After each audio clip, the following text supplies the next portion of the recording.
Hey everybody! So right now I'm coming to you from the Greenwood Cemetery in Armenia, which is just south of Nicosia. So about a year after I was married, my wife and I moved into the home that used to belong to her grandparents who had passed away earlier. And even though I never met them, I got to know them through the stories my wife would tell, through the stories the neighbors would tell about it. Now, the way it happened is that our house was just a couple blocks from the cemetery where they were buried. And so my wife and I would often go on walks there, we'd take our children, and just have a time to remember who they were and think about their lives that are well lived. Now, the reason I bring this up is that yesterday, November 1st, was the Dia de los Muertos, or the Day of the Dead, that's celebrated in Mexico and the United States.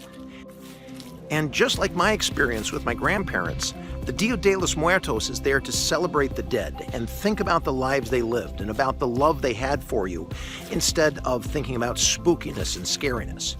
To give you a bit of an idea of how that works, here's this video. Check it out.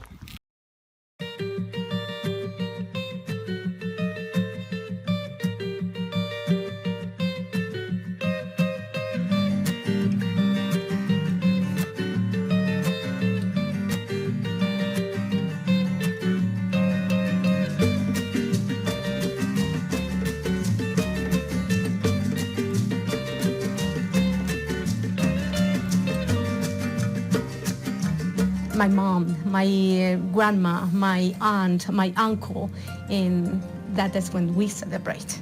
Not exactly the dead, is the life they have with us when they are here with us.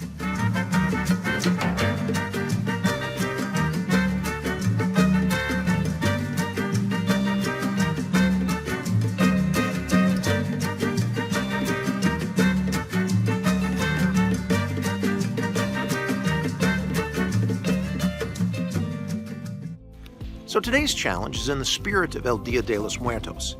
Think about somebody who's passed on that's meant something to you. It might have been a family member, it might have been a friend, it might have been a veteran who gave their life that we might have the freedoms we enjoy.